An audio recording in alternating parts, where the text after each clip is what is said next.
नदियापुर नामक गांव, उसी गांव में एक अनाथ लड़की चंदा अपनी सौतेली माँ पुष्पा और पिता सुखीराम के साथ रहती थी। सुखीराम बहुत ही गरीब था। वह 2 वक्त का खाना बड़ी मुश्किल से जुटा पाता था।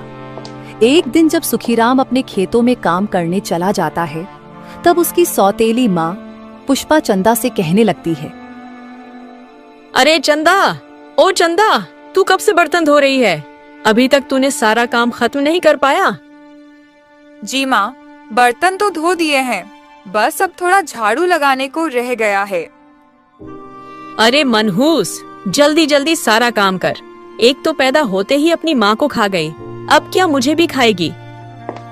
तब तक इधर पुष्पा की बेटी माया आ जाती है और अपनी माँ से कहने लगती है, माँ, मुझे बहुत तेज भूख लगी है, कुछ खाने को दो ना। अरे चंदा, इधर आ, मेरी बिटिया रानी को भूख लगी हुई है। इसके लिए जल्दी से 2 रोटियां सेक दे, इसके बाद सारा काम करना, नहीं तो मेरी बिटिया रानी नाराज हो जाएगी। जी माँ, मैं अभी खाना बनाकर तैयार कर देती हूँ। कुछ समय के बाद चंदा खाना बनाकर पुष्पा के पास लाती है। पुष्पा की सगी बेटी का नाम था माया।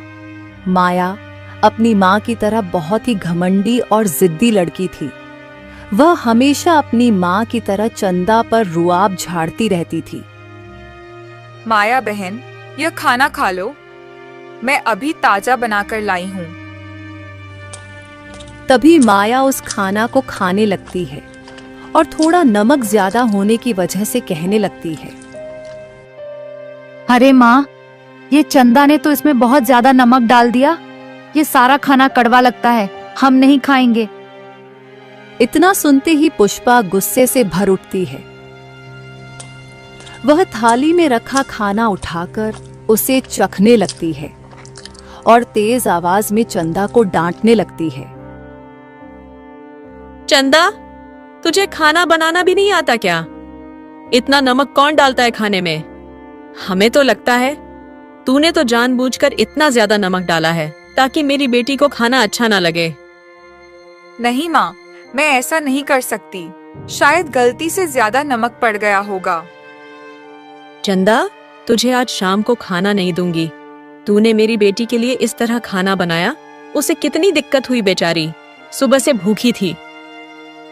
बेचारी चंदा चुपचाप यह सब सुन रही थी और पुष्पा के ऐसे शब्द सुनकर कुछ बोल भी नहीं पा रही थी।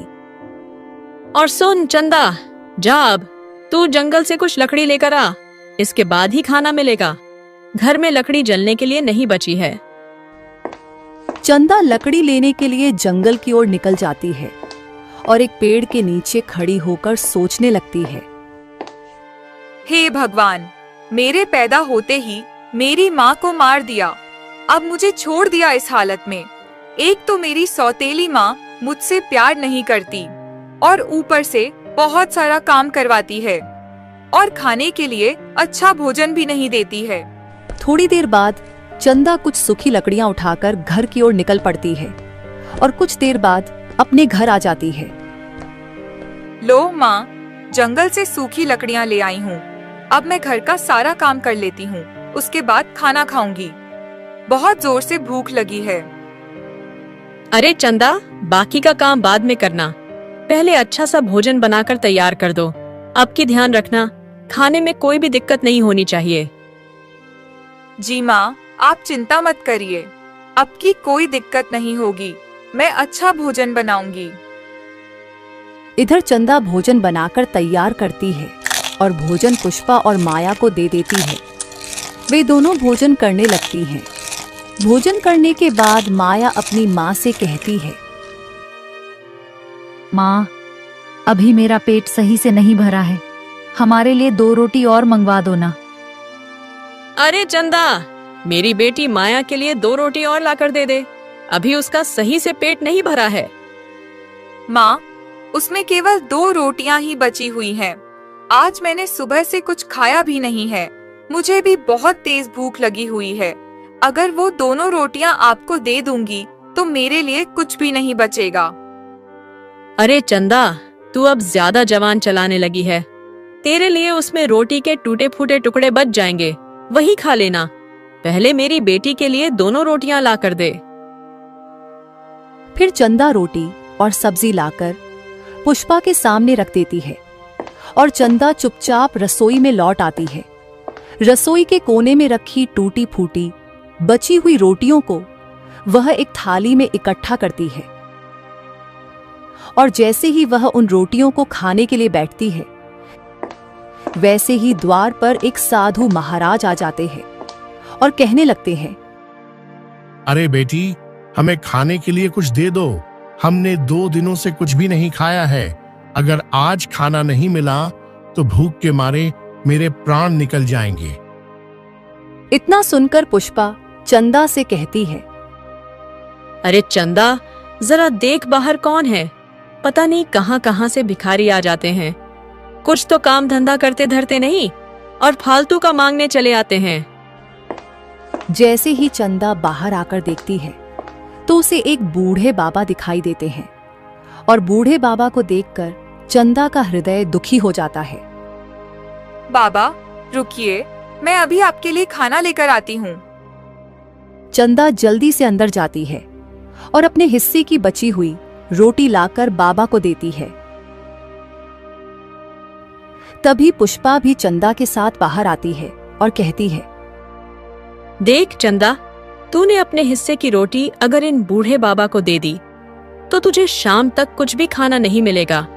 याद रख, यह रोटी तू अपने आप खा ले या फिर इन बाबा को खिला दे, लेकिन तुझे खाना अब शाम तक नहीं देंगे। चंदा पुष्पा की बात को अनसुना करके चंदा बाबा से कहती है, बाबा जी, आप इस खाना को खा लीजिए, हमें अब भूख नहीं लगी है। तभी बूढ़े बाबा उस रोटी को खा लेते हैं और खाने के बाद पुष्पा से कहते हैं, बेटी, हम तुझे एक भविष्य की बात बता रहे हैं। तेरी बेटी यही जो चंदा बहुत ही ईमानदार और सच्चे दिल की है, इसलिए इसका भविष्य बहुत ही चमत्कारी है और यह आगे चलकर इस राज्य के महाराज से इसका विवाह होगा और इस राज्य की रानी बनेगी। इतना कहकर बाबा वहां से चला जाता है और पुष्पा अपने मन में सोचने लगती है, अरे ये कैसे हो सकता है। इस राज्य की महारानी तो मेरी बेटी माया को बनना चाहिए, लेकिन यह चंदा कैसे बन सकती है। हम ऐसा बिल्कुल नहीं होने देंगे। इसका विवाह बहुत ही गरीब घर में करेंगे और अपनी बेटी माया का विवाह बहुत अमीर घर में करेंगे और देखेंगे ये चंदा कैसे रानी बनती है।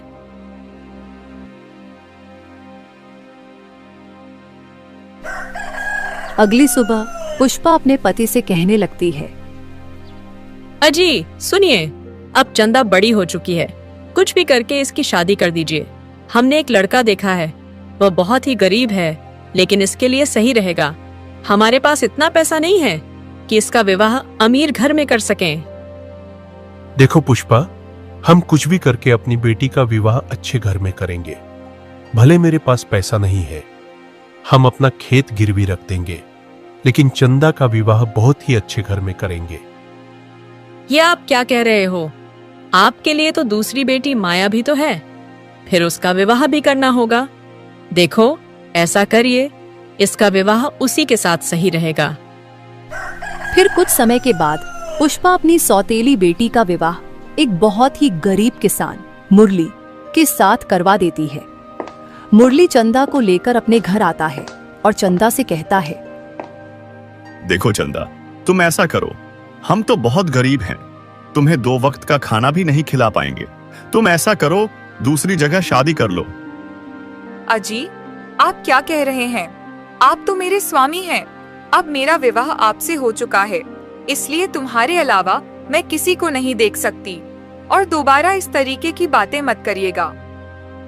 लेकिन तुम्हारे घर वालों ने आखिर मेरे साथ विवाह क्यों कर दिया? मैं तो एक गरीब घर का आलसी लड़का हूँ, मैं कुछ करता भी नहीं हूँ।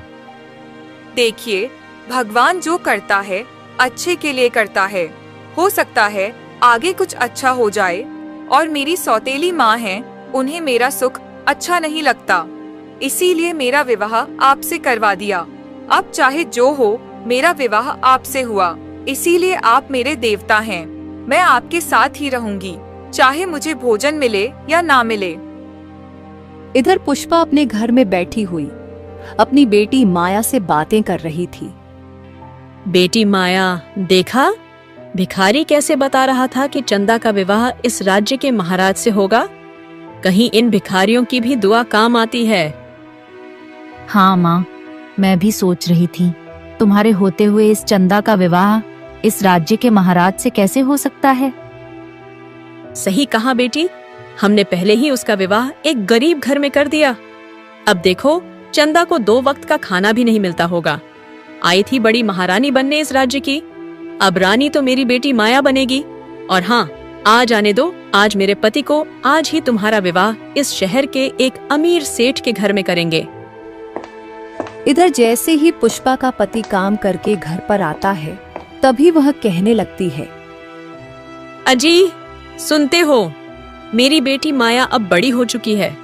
इसकी शादी के लिए एक अच्छा घर ढूंढो। लड़के पैसे वाले होने चाहिए, वहाँ मेरी बेटी रानी की तरह रहे, उसे कोई भी दिक्कत नहीं होनी चाहिए। हाँ भाग्यवान, लेकिन मेरे पास इतना पैसा भी तो नहीं है। इतने बड़े घर में शादी कैसे कर पाएंगे हम। देखो, ऐसा करिए, अब हमें धन दौलत की क्या जरूरत है। अपने जो खेत हैं वो सब गिरवी रख दीजिए और पैसा उधार ले लीजिए। अपने लोग तो 2 वक्त का खाना जुटा ही लेंगे, लेकिन मेरी बेटी को कम से कम अच्छा घर तो मिल जाएगा। इतना सुनकर पुष्पा का पति माया का विवाह शहर के सेठ गेंदालाल से तय कर देता है और कुछ दिनों के बाद माया का विवाह गेंदालाल सेठ से हो जाता है। धीरे धीरे समय बीतने लगता है, लेकिन माया बहुत ही घमंडी और लालची होने की वजह से अपने नौकरों से बहुत ज्यादा काम करवाती थी। उधर समय बीतता गया। चंदा के घर में एक छोटा सा बेटा जन्म लेता है। तभी एक दिन चंदा अपने पति मुरली से कहने लगती है, देखो जी, हम भले ही गरीब हैं, झोपड़ी में रहते हैं, पर अपने बेटे को कभी भी दुखी नहीं देख सकते। उसे 2 वक्त की रोटी जरूर मिलेगी, चाहे हमें दिन रात मेहनत मजदूरी ही क्यों न करनी पड़े। सही का चंदा, हम भले ही भूखे रहे, लेकिन अपने बेटे को भूखा नहीं रखेंगे। अब हम भी जंगलों से लकड़ियां काटकर बाजार में बेचा करेंगे, लेकिन अपने बच्चे को भूखा नहीं रखेंगे। सही कह रहे हो, अब हम भी इसी गांव में कोई काम ढूंढ लेंगे। इतना कहकर मुरली जंगल की ओर चला जाता है और इधर चंदा गांव में काम ढूंढने लगती है। तभी वह एक दुकान के पास पहुंचती है और दुकानदार से कहने लगती है, दुकानदार भैया, आपसे मेरी एक गुजारिश है, मुझे अपने साथ काम पर रख लीजिए। मैं गांव में कई जगह काम ढूंढने की कोशिश की, मगर किसी ने भी काम नहीं दिया। तुम मुझे जो भी छोटा मोटा काम करने को कहोगे मैं कर लूंगी, बस 2 वक्त की रोटी दे देना। देखो बहन, हम तुम्हें काम पर तो रख लेते, लेकिन मेरे पास अभी काम करने वाले 2 लोग पहले से हैं, इसलिए अभी हम आपको काम पर नहीं रख पाएंगे। चंदा इस तरीके से कई दुकानदारों के पास काम ढूंढती है, लेकिन उसे काम कहीं भी नहीं मिलता है। फिर हारी थकी एक पेड़ के नीचे बैठकर सोचने लगती है, चाहे कुछ भी करना पड़े, हम अपने बेटे के लिए सब कुछ करेंगे। और हाँ, हमने सुना है मेरी छोटी बहन माया का विवाह बहुत ही पैसे वाले सेठ गेंदालाल से हुआ है। हो सकता है उसके घर में कोई काम मिल जाए। चलो वहीं पर चलते हैं और काम मांगते हैं। फिर कुछ देर बाद चंदा अपनी छोटी बहन माया के पास पहुंच जाती है और कहने लगती है, बहन माया, हमें कोई काम दे दीजिए। मेरे घर में मेरे बेटे का जन्म हुआ है, इसलिए हम नहीं चाहते कि मेरा बेटा भूखा रहे। अगर आपके घर में कुछ काम हो तो दे दीजिए। बस 2 वक्त का खाना देती रहना और मैं आपके घर में काम करती रहूंगी। चंदा की इस तरह की बातें सुनकर माया अपने मन में सोचने लगती है, चलो अच्छा है, इसे काम पर रख लेते हैं। और इसे पैसे भी नहीं देने होंगे। आज के समय में खाने के ऊपर कौन काम करता है? चलो, इसे खाना देते रहेंगे, वह भी बचा हुआ। मेरे घर में वैसे भी खराब खाना कोई नहीं खाता, तो वही इसे दे दिया करेंगे। इतना सोचकर माया बहाने बनाकर चंदा से कहने लगती है। चंदा बहन, मेरे पास अभी बहुत सारे नौकर काम कर रहे हैं, इसलिए काम तो ज्यादा है नहीं। अगर तुम ज्यादा कह रही हो तो तुम्हें काम पर रख लेते हैं, लेकिन तुम्हें केवल 2 वक्त का खाना ही मिलता रहेगा। इससे ज्यादा कुछ नहीं हो पाएगा। माया बहन, आपका बहुत बहुत धन्यवाद। हमें ज्यादा कुछ नहीं चाहिए, हमें केवल 2 वक्त का खाना देती रहना। चलो ठीक है, कल सुबह से काम पर आ जाना और समय से आना। इधर शाम को चंदा और मुरली घर वापस आते हैं। तभी चंदा मुरली से कहती है, देखो, पड़ोस के शहर के जो सबसे बड़े धनवान सेठ गेंदालाल हैं, उनके घर में हमें काम मिला है। अब हमें समय से उनके घर पर काम करने जाना होगा। ठीक है, अब हम भी जंगल से जल्दी लकड़ियां काट कर लाया करेंगे ताकि हमारा बेटा भूखा न सोए। और तुम चिंता मत करो, भाग्यवान, सब कुछ जल्द ही ठीक हो जाएगा। फिर तीनों लोग थोड़ा बहुत खा पी कर सो गए। जैसे ही अगली सुबह हुई, वैसे ही चंदा काम पर जाने के लिए तैयार हो गई और जाते समय अपने बेटे से कहने लगी, बेटा अमन, तुम बाहर मत निकलना, हम शाम तक वापस आ जाएंगे और तुम्हारे लिए अच्छा अच्छा खाना लेकर आएंगे। जी मम्मी, हम कहीं भी नहीं जाएंगे, आप जल्दी आना। चंदा अपने छोटे बेटे को छोड़कर काम करने के लिए जाना तो नहीं चाहती थी, लेकिन गरीबी होने की वजह से उसे जाना पड़ता है और उसका बेटा अपनी माँ की तरफ बाहर खड़ा हुआ देखता रहता है। अच्छा बहन, तुम आ गई हो, चलो जल्दी जल्दी सारा काम करो। और हाँ, जल्दी बर्तन धोकर इसके बाद मेरे लिए अच्छी अच्छी कचौड़ी बना दो। आज कचौड़ी खाने का बड़ा मन चल रहा है। जी बहन, मैं अभी बना देती हूँ। इतना कहकर चंदा बर्तन धोने लगती है। इसके बाद घर में झाड़ू पोछा करती है और फिर रसोई में जाकर कचौड़ी बनाने लगती है। थोड़ी देर बाद कचौड़ी बनाकर तैयार कर देती है। अरे बहन माया, कचौड़ी बनकर तैयार हो गई हैं, आप आकर खा लीजिए। अरे बहन, आपने तो बहुत अच्छी अच्छी कचौड़ी बनाई है। आज तो कचौड़ी खाकर मजा ही आ जाएगा। फिर माया कचौड़ी खाने लगती है और कचौड़ी खाने के बाद माया अपनी बहन चंदा से कहती है, रुको बहन, अभी हम तुम्हारे लिए कुछ लेकर आते हैं, तुम अपने बेटे के लिए जाना। इतना कहकर माया अपने घर के अंदर जाती है। इधर चंदा अपने मन में सोच रही थी, हो सकता है आज हमें ताजी ताजी कचौड़ी खाने को मिले। इतने दिनों से हमें अच्छा भोजन खाने को नहीं मिला था। हो बहन चंदा, यह बासी चावल कल के पड़े हुए थे, ये अपने घर में ले जाओ और इसे गर्म करके खा लेना, क्योंकि यह बासी चावल मेरे घर में कोई नहीं खाएगा। अब चंदा अपनी बहन से कुछ भी नहीं कहती है और बासी चावल को लेकर अपने घर आ जाती है। तभी उसका बेटा अपनी माँ से कहता है, माँ, आज तो बहुत अच्छा भोजन लाई होंगी, जल्दी से लाओ, खाएं, मुझे बहुत जोर से भूख लगी है। इतना सुनकर चंदा के आंखों में आंसू आ जाते हैं और अपने बेटे अमन को देखकर बहुत दुखी होती है। फिर अपने आप से कहने लगती है, काश मेरे पास भी अच्छा भोजन होता तो हम अपने बच्चे को अच्छे से खिला पाते, लेकिन आज उसे बासे ही चावल ही खिलाना पड़ेंगे।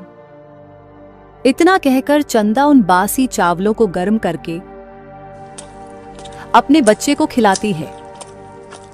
बेटा, चिंता मत करो, कल तुम्हारे लिए इससे भी ज्यादा अच्छा भोजन लेकर आएंगे।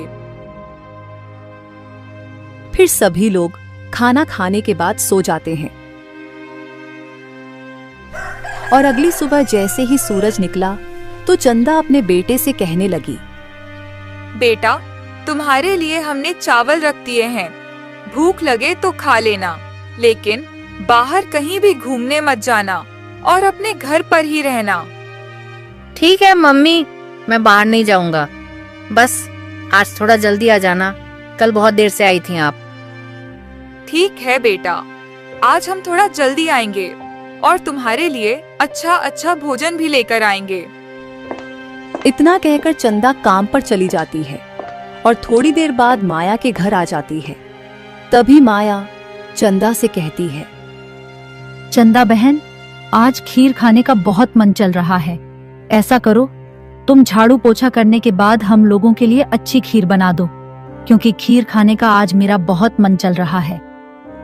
फिर चंदा घर का सारा काम करने लगती है, झाड़ू पोछा करती है, बर्तन धोती है और इसके बाद खीर बनाती है। और इतनी अच्छी खीर बनती है कि उसकी खुशबू पूरे घर में गूंज जाती है। फिर चंदा अपने मन में सोचने लगती है, शायद आज मेरी बहन माया हमें खीर खाने को जरूर दे दे। कितने दिनों से हमने खीर नहीं खाई है। अगर खीर मिल भी गई तो थोड़ा अपने बेटे के लिए भी ले जाऊंगी, क्योंकि उसे तो खीर बहुत पसंद है। तभी वहां पर माया आ जाती है और चंदा से कहने लगती है, चंदा बहन, जल्दी से हमारे लिए भोजन लगा दो, क्योंकि आज खीर देखकर हमसे रुका नहीं जा रहा है।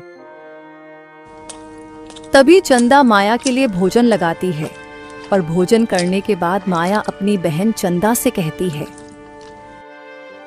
चंदा बहन रुको, हम तुम्हारे लिए खाने के लिए कुछ लेकर आती हूँ, तुम अपने बच्चे को खिला देना। तभी माया घर के अंदर जाती है और इधर चंदा सोचने लगती है, लगता है मेरी बहन माया मुझे आज खीर जरूर देगी। मेरे लिए ना सही तो मेरे बच्चे के लिए थोड़ी खीर तो जरूर ही दे देगी, क्योंकि हम उस काम के बदले पैसे थोड़ी ना लेते हैं, केवल खाना ही तो मांगते हैं। इसलिए आज खीर तो जरूर ही दे देगी। चंदा इधर इस तरीके की बातें सोच रही थी। तब तक माया कुछ पोटली में बंधा हुआ सामान लेकर आती है और चंदा को देते हुए कहती है, चंदा बहन, ये लीजिए वासी कचौड़ी। कल कचौड़ी थोड़ी ज्यादा बन गई थी और यह बच गई है, क्योंकि मेरे घर में कोई बासी कचौड़ी खाता ही नहीं है। तुम्हारे लिए यह बिल्कुल सही रहेंगी। और हाँ चंदा बहन, कल दीपावली का त्योहार है, इसलिए हमारे यहाँ मिठाइयाँ बहुत ज्यादा बनाई जाती हैं, इसलिए कल सुबह काम पर जल्दी आ जाना। इतना सुनकर चंदा अपने मन में बहुत दुखी होती है और कुछ कह भी नहीं पाती, चुपचाप अपने घर चली जाती है। और बेटा, कैसे हो? हम तुम्हारे लिए कचौड़ी लेकर आई हूँ और तुम आराम से खाओ, अभी गर्म कर देती हूँ। अच्छा माँ, हमें बहुत तेज भूख लगी है, जल्दी से उन्हें गर्म कर दो। तभी चंदा कचौड़ी को गर्म करके दे देती है और सभी लोग खाना खाकर सो जाते हैं। अगली सुबह जैसे ही चंदा माया के घर काम करने के लिए जाने को तैयार होती है, तभी चंदा का बेटा अमन चंदा से कहने लगता है, माँ, आज बहुत जल्दी काम पर जा रही हो, क्या बात है? बेटा, आज दीपावली का त्योहार है, इसीलिए हमें जल्दी जाना है, क्योंकि वहाँ पर बहुत सारी मिठाइयाँ बनाई जाएंगी।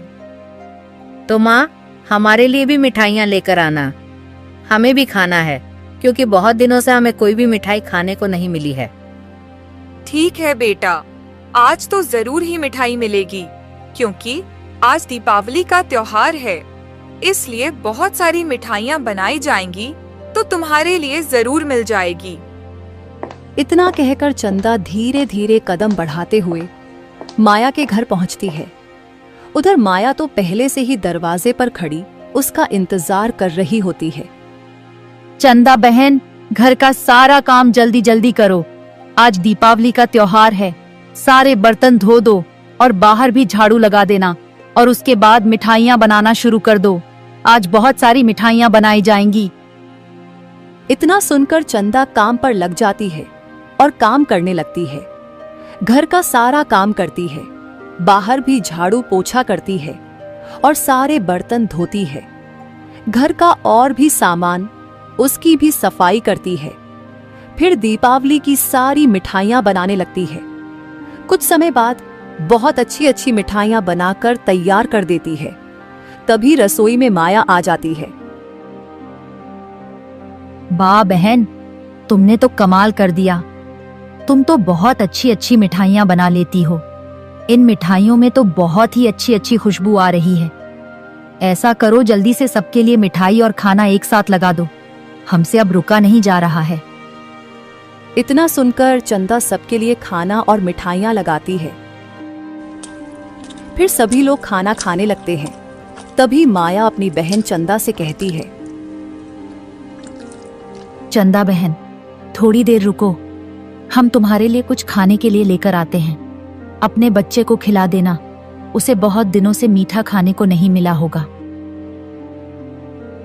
इतना सुनकर चंदा के मन में खुशी के लड्डू फूट पड़ते हैं और सोचने लगती है, भगवान इतना निर्दयी थोड़ी ना होता है। आखिर उसे मुझ पर दया आ ही गई। आज मेरी बहन मेरे बच्चे के लिए मिठाइयाँ देगी और हम सब लोग अपनी दीपावली अच्छे से मनाएंगे, क्योंकि मेरे पास इतना पैसा नहीं है कि हम खुद दीपावली मना सकें। इसलिए हो सकता है मेरी बहन ने मुझ पर दया करके मेरे लिए मिठाइयाँ लेने गई हो। तभी माया पोटली में कुछ बांधकर लाती है और अपनी बहन चंदा को दे देती है और कहती है, बहन, इसमें कल की बासी खीर है और बहुत ही मीठी है। इसे अपने बच्चे को खिला देना, क्योंकि मेरे घर में बासी खीर कोई भी नहीं खाता। वैसे भी आज त्योहार है, तो तुम्हारे लिए मीठा भी हो जाएगा। इतना सुनते ही चंदा के चेहरे पर हल्की मुस्कान आ जाती है और वह भावुक होकर माया से कहती है, अरे यह माया तो बहुत ही पत्थर दिल की है। इसके अंदर इंसानियत नाम की कोई चीज नहीं है। अरे आज तो दीपावली का त्योहार है, कम से कम थोड़ी मिठाई ही दे देती, जिससे मेरा त्योहार अच्छे से हो जाता।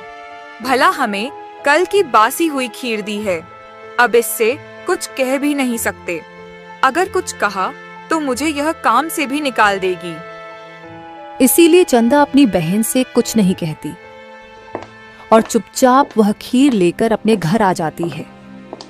माँ, आज तो दीपावली है, बहुत अच्छी अच्छी मिठाइयाँ लाई होगी ना।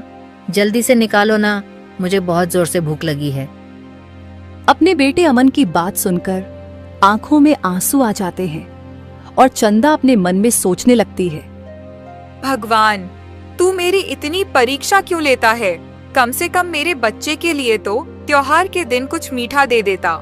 और अब हम अपने बच्चे को क्या बताऊं कि इस पोटली में मिठाई नहीं बल्कि कल की बासी खीर है। तभी चंदा अपने बच्चे से झूठ बोलती है, बेटा इसमें चावल का हलवा है और यह सभी मिठाइयों में सबसे अच्छा होता है, इसलिए हम तुम्हारे लिए केवल वही लेकर आई हूँ। हमने सोचा हम अपने बच्चे के लिए सबसे अच्छी मिठाई लेकर चलें। चलो, अच्छा हुआ माँ, तुम हमारे लिए सबसे अच्छी मिठाई लेकर आई हो। अब जल्दी से लगा दो, भूख लगी है। इतना सुनकर चंदा उस बासी खीर को गर्म करती है और अपने बेटे को खिलाती है। साथ में उसका पति मुरली भी वह खीर खाता है। खीर खाने के बाद सभी लोग सो जाते हैं। अगली सुबह जब चंदा माया के घर काम पर जाने की तैयारी करती है, तभी उसका पति मुरली अचानक बीमार हो जाता है। उसकी हालत देखकर चंदा घबरा कर कहती है, अरे ये क्या हो गया मुरली को? अभी तो बिल्कुल ठीक थे, अचानक ये कैसी तबीयत बिगड़ गई? अरे नहीं चंदा, तुम चिंता मत करो। तुम केवल अपने बेटे अमन का अच्छे से ख्याल रखो। आगे चलकर यही तुम्हें इस राज्य की रानी बनाएगा। और हमें लगता है हम कुछ ही दिन के और मेहमान रह गए हैं। अरे पतिदेव, आप कैसी बातें कर रहे हो? आपके बिना इस दुनिया में मेरा कौन है? तुम चिंता मत करो, हम अभी अपनी बहन माया के घर जाते हैं और उससे कुछ पैसे उधार लेकर तुम्हारा इलाज कराएंगे। और बेटा, अपने पापा का अच्छे से ख्याल रखना, तब तक हम पैसा लेकर आते हैं। ठीक है मम्मी, जल्दी पैसे लेकर आना। पापा की तबीयत बहुत ज्यादा खराब है, कहीं कुछ हो ना जाए। इतना कहकर चंदा पैसे लेने के लिए अपनी बहन माया के घर चली जाती है।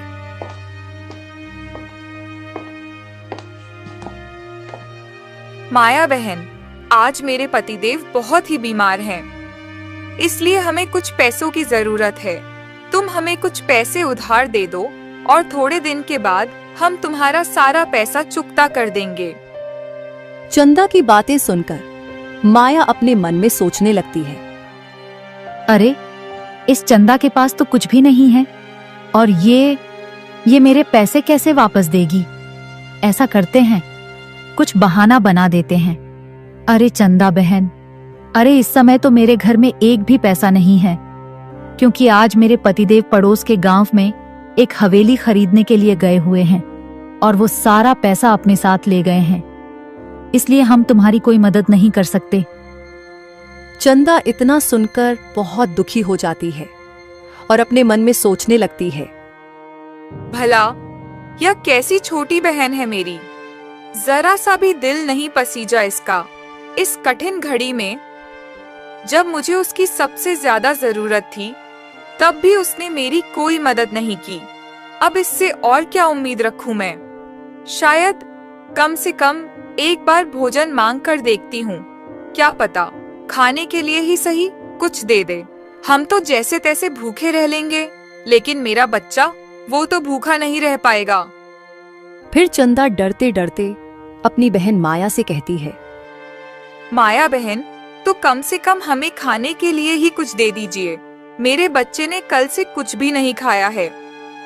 देखो चंदा बहन, भोजन तो हम दे ही देंगे, लेकिन एक शर्त है, आज का भोजन आप ही बनाइए, उसके बाद ही हम आपको खाना देंगे।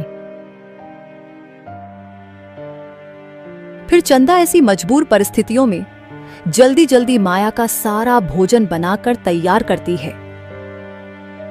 चंदा बहन रुको, हम तुम्हारे लिए कुछ खाने के लिए लेकर आते हैं।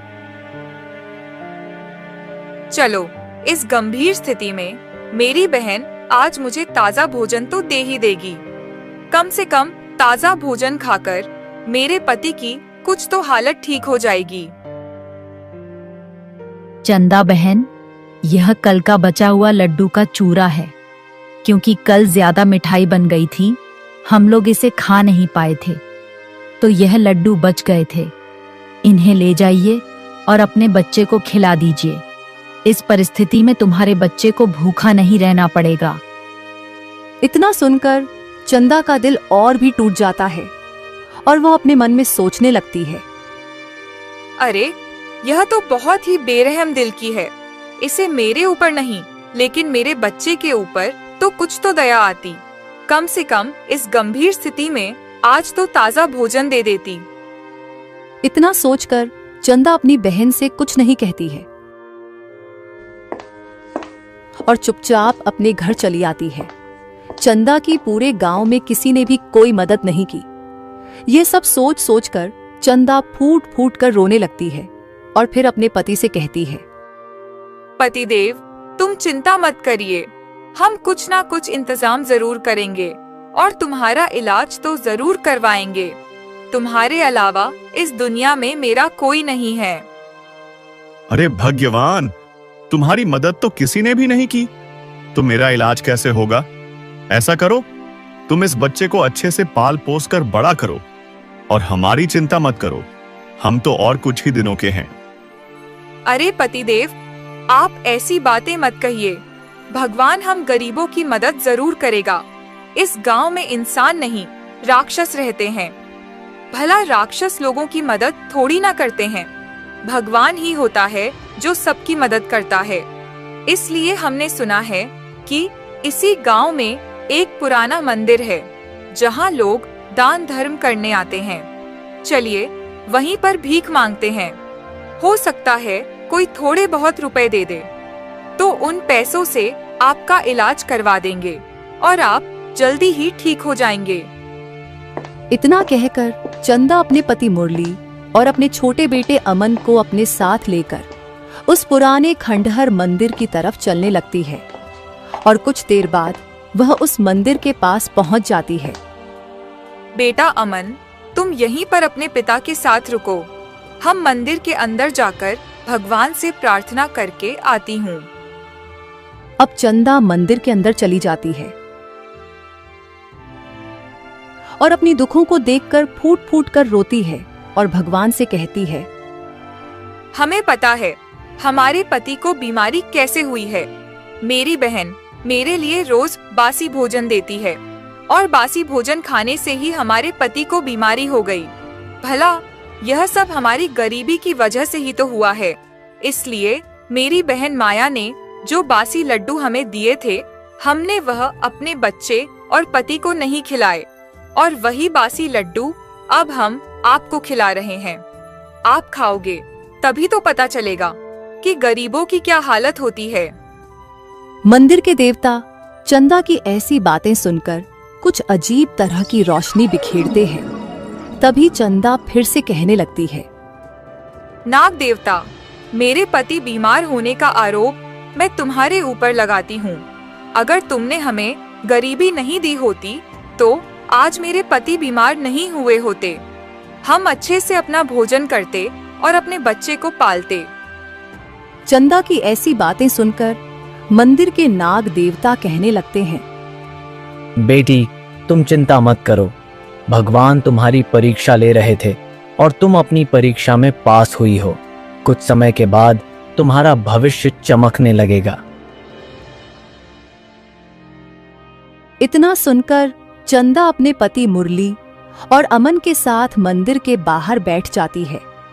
तब तक शाम हो चुकी थी, इसलिए वे सभी वहीं पर सो गए। अगली सुबह इधर सूर्यगढ़ नामक राज्य में वहां का राजा मर चुका था। इस राज्य में एक प्रथा थी कि अगर कोई राजा मर जाए और उसका कोई पुत्र न हो तो ऐसी स्थिति में राजा वही व्यक्ति बनता था जो सूरज की पहली किरण के साथ राज्य के सबसे पुराने मंदिर के पास मिलता था। उसी व्यक्ति को नया राजा घोषित कर दिया जाता था। तभी मंत्री अपने सैनिकों से कहने लगे, सैनिकों, अभी सुबह सुबह चलो। सूरज की पहली किरण के साथ अपने पुराने मंदिर के पास जो भी व्यक्ति मिलेगा उसे हम राजा बनाएंगे। यही हमारे राज्य का विधान है। इतना कहकर मंत्री अपने सैनिकों के साथ उस मंदिर के पास आ जाते हैं जहां पर चंदा अपने पति मुरली और बेटे अमन के साथ बैठी हुई थी, क्योंकि चंदा उस मंदिर के पास भीख मांगने के लिए आई थी। फिर सैनिक उन सबको पकड़ लेते हैं। तभी चंदा उन्हीं सैनिकों को देखकर कहने लगती है, अरे आप लोग कौन हैं? हमें क्यों पकड़ रहे हो? हमने तो कोई गलती नहीं की। छोड़ दो हमें, दया करो। एक तो मेरा पति पहले से ही बीमार है और मेरा बच्चा तो 2 दिनों से भूखा है। हम तो सिर्फ रोटी के टुकड़े के लिए यहाँ आए थे। देखो, हम इस राज्य के मंत्री हैं। इस राज्य के महाराज का अब निधन हो चुका है और उनका कोई भी पुत्र नहीं था। इसलिए इस राज्य के विधान के अनुसार हम तुम्हारे पतिदेव को राजा बनाने वाले हैं। अरे तुम लोग ऐसा मजाक हमारे साथ क्यों करते हो? तुम्हें शर्म नहीं आती? हम इतने गरीब लोग हैं तो क्या तुम्हें मजाक करने के लिए हम ही मिले? कम से कम मेरे पति पर तो दया करो, वे पहले से ही बीमार हैं। इधर मंत्री सभी को समझाता है और फिर सबको राजमहल लेकर आता है। वहां पहुंचकर चंदा के पति मुरली को राजा घोषित कर दिया जाता है और चंदा को राज्य की रानी बना दिया जाता है। मुरली अब बड़े ही न्याय और बुद्धिमानी से राज्य का कार्यभार संभालने लगता है। धीरे धीरे समय बीतने लगता है और राज्य में सुख शांति का वातावरण फैल जाता है। इसी बीच एक दिन माया अपने घर में अपने पति से कहने लगती है, अरे पतिदेव, मेरी बहन चंदा अब काम करने के लिए नहीं आती है। क्या हुआ? हमें लगता है उस दिन हमने उसकी मदद नहीं की, इसलिए नाराज तो नहीं हो गई। अरे तुम्हें पता भी है कुछ?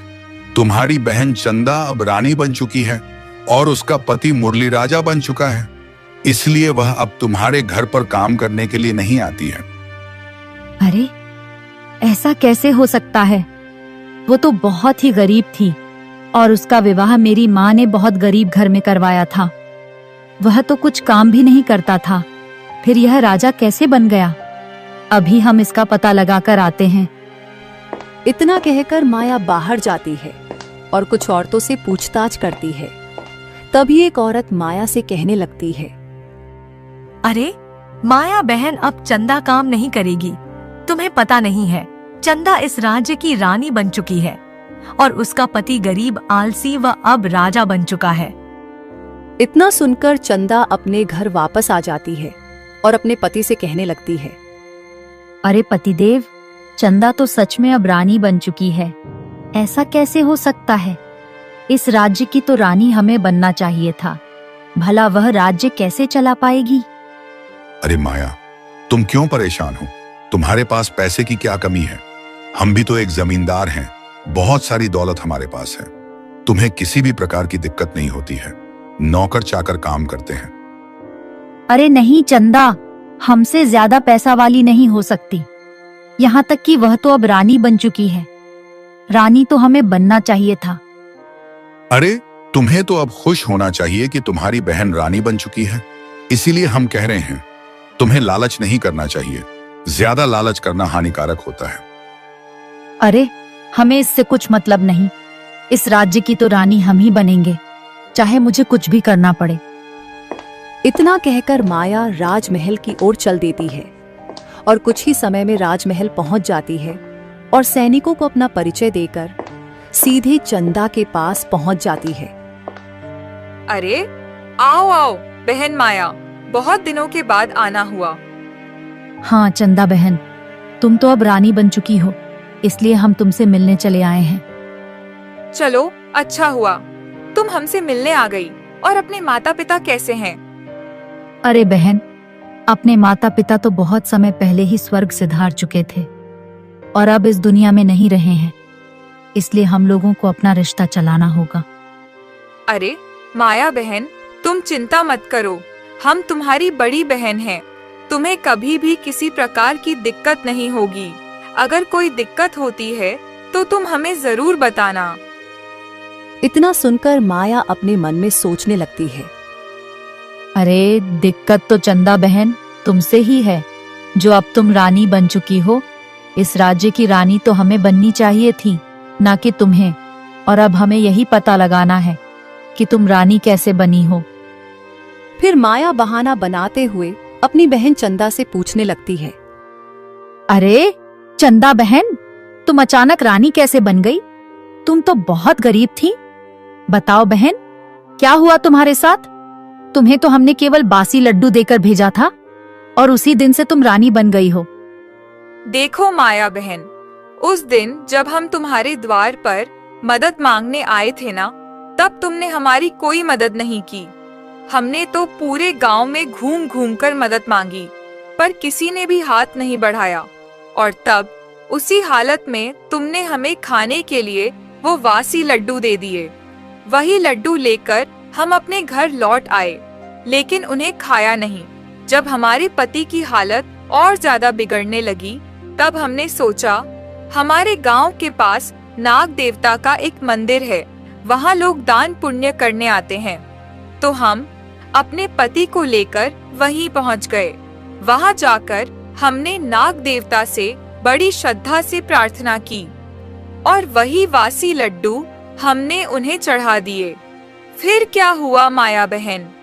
नाग देवता ने हमें वरदान दिया और उसी वरदान के बाद हम रानी बन गए। अच्छा हुआ बहन, तुम रानी बन चुकी हो। अब शाम हो चुकी है, अब हम घर चलते हैं और आगे की बातें कल करने आएंगे। इधर माया अपने घर की ओर जाने लगती है और थोड़ी देर बाद अपने घर आ जाती है। फिर वह अपने पति से कहती है, देखिए पतिदेव, अब हमने इस रहस्य का पता लगा लिया है कि मेरी बहन चंदा रानी कैसे बनी थी। अब देखते जाओ हम रानी कैसे बनते हैं। हम उससे भी बड़ी रानी बनेंगे। हम उसे गरीब देखना चाहते हैं, वह हमसे ज्यादा अमीर नहीं हो सकती। अरे माया, तुम इतना लालच क्यों करती हो? ज्यादा लालच करना सही नहीं होता है। नहीं पतिदेव, तुम नहीं जानते हो, वह हमसे आगे नहीं निकल सकती। हम उसे नीचा दिखाना चाहते हैं, इसलिए तुम चुप रहो। अगली सुबह माया अपनी बहन चंदा के पास फिर से आ जाती है और कहने लगती है, चंदा बहन, मेरी मदद करो, मुझे अपने महल में काम पर रख लो, क्योंकि मेरे पास अब एक भी पैसा नहीं बचा हुआ है। हमारे पति को एक धंधे में बहुत ज्यादा घाटा हुआ है, इसलिए हम तुम्हारे घर काम करने आए हुए हैं। अरे माया बहन, तुम्हें काम करने की क्या जरूरत है? हम तुम्हें वैसे ही पैसे दे रहे हैं, और कोई दिक्कत हो बताओ। नहीं चंदा बहन, हम तुम्हारे यहाँ काम करके ही पैसे लेंगे और फ्री में पैसे नहीं लेंगे। तो तुम ऐसा करना, तुम पैसे की जगह हमें बासी भोजन देती रहना। इतना सुनकर चंदा तुरंत समझ जाती है कि मेरी बहन माया के मन में अब लालच घर कर चुका है। ठीक है माया बहन, तो तुम हमारे लिए खाना बना दो और झाड़ू पोछा कर देना, इतना तुम्हारे लिए काफी रहेगा। अब धीरे धीरे समय बीतने लगा। माया चंदा के घर काम करने लगी। फिर एक दिन माया वही बासी भोजन लेकर अपने घर आ जाती है और अपने पति से कहती है, देखा पतिदेव, हमसे ज्यादा होशियार चंदा कैसे हो सकती है। अब देखते जाओ हम रानी कैसे बनते हैं। आज हम उसके घर से बासी भोजन लेकर आए हैं और उसको हम खाएंगे भी नहीं। इसे हम जानवरों को खिला देंगे। उसको क्या पता हम खाते हैं या जानवरों को खिलाते हैं। फिर दूसरे दिन माया चंदा के घर जाती है और चंदा से कहती है, चंदा बहन, आज तो पूर्णिमा का त्योहार है। ऐसा करते हैं, आज अच्छी अच्छी मिठाई बना लेते हैं। ठीक है माया बहन, जैसा आपको सही लगे वैसा कर लीजिए। फिर माया अच्छी अच्छी मिठाइयां बनाकर तैयार करती है और चंदा से कहती है, देखिए चंदा बहन, आज तो मिठाई ताजी है और हम लोग ताजा मिठाई खाते नहीं हैं, क्योंकि अब हमें ताजा मिठाई नुकसान करती है। कुछ मिठाई मेरे लिए बचा कर रख देना, और जब कल सुबह आएंगे तो हमें वही मिठाई दे देना। फिर माया अपने घर चली जाती है और अगले दिन समय से आ जाती है। चंदा बहन, अब हमें वही मिठाई दे दीजिए, वही हमारे लिए फायदेमंद है। ठीक है माया बहन, ले लीजिए वह मिठाई। और भी कुछ रुपए पैसे चाहिए हों तो बता देना। और कुछ नहीं चाहिए चंदा बहन, इतना तो हमारे लिए काफी है। फिर माया उस बासी मिठाई को लेकर अपने घर आ जाती है। देखा पतिदेव, आज बासी लड्डू लेकर आए हैं और इन्हें हम फेंकेंगे नहीं। इन्हें हम नाग देवता को खिलाएंगे और कल सुबह हम रानी बन जाएंगे, वह भी अपनी बहन चंदा की तरह। अरे माया, तुम्हें यह सब करने की क्या जरूरत है? ऐसा करना ठीक नहीं है। भगवान सब देखता है, लालच करना अच्छी बात नहीं है। अरे पतिदेव, तुम चुप रहो। नाग देवता को क्या पता है कि हम गरीब हैं या अमीर हैं? उन्हें तो हम बता देंगे यह बासी लड्डू हैं और कहेंगे हम बहुत गरीब हैं, हमारी मदद करो। तभी नाग देवता हमें रानी बना देंगे। माया यह कहकर अपने पति को नाग देवता के दर्शन करवाने के लिए ले जाती है। वह मंदिर के बाहर अपने पति को खड़ा कर देती है और खुद अकेली मंदिर के अंदर चली जाती है। अंदर जाकर वह भगवान के सामने हाथ जोड़कर प्रार्थना करने लगती है। हे नाग देवता, हम बहुत करीब हैं और मेरा पति बीमार है, और तुमने हमें गरीब बनाया ही क्यों? हम अपने बहन के घर काम करने जाते हैं, वह हमें बासी भोजन खाने के लिए देती है, इसलिए हमारा पति बीमार हो गया है और आज तो उसने बासी लड्डू दिए हैं और हम तो यह कहेंगे नहीं, इसलिए हम आपको खिला रहे हैं। तभी नाग देवता माया की बातें सुनकर कहने लगते हैं, ऐ मूर्ख औरत, तू झूठ बोल रही है। तेरी बहन चंदा दिल की बहुत साफ है और तेरे अंदर लालच है, लेकिन तेरी बहन चंदा सच में गरीब थी, इसलिए उसने हमें बासे लड्डू खिलाए थे, और तू बहुत अमीर होने के बावजूद भी हमें बासी लड्डू खिला रही है, इसलिए हम तुझे श्राप देते हैं। तू गरीब हो जाएगी, तेरा सारा धन गायब हो जाएगा और तेरा पति बीमार हो जाएगा। इतना सुनकर माया घबरा जाती है और भागकर बाहर आती है। वह अपने पति को देखती है तो उसका पति सच में बीमार हो गया था। अरे पतिदेव, तुम्हें यह क्या हो गया? अचानक बीमार कैसे हो गए? क्या बताएं माया, जैसे ही तुम अंदर गई हमारी तबीयत खराब हो गई और हम बीमार हो गए। चलो अब घर चलते हैं। जैसे ही माया अपने बीमार पति को अपने साथ लेकर घर आती है तो सारे हीरे, जेवरात और धन दौलत सब कुछ गायब हो चुका था।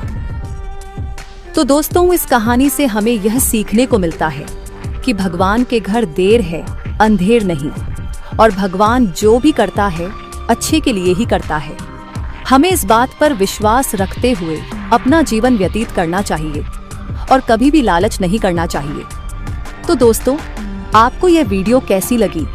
अगर अच्छी लगी हो तो इस वीडियो को लाइक करें, अपने दोस्तों के साथ शेयर करें, और अगर आप चैनल पर नए हैं तो चैनल को सब्सक्राइब जरूर करें ताकि आने वाली वीडियो आप तक सबसे पहले पहुंचे। वीडियो को अंत तक देखने के लिए आपका दिल से धन्यवाद।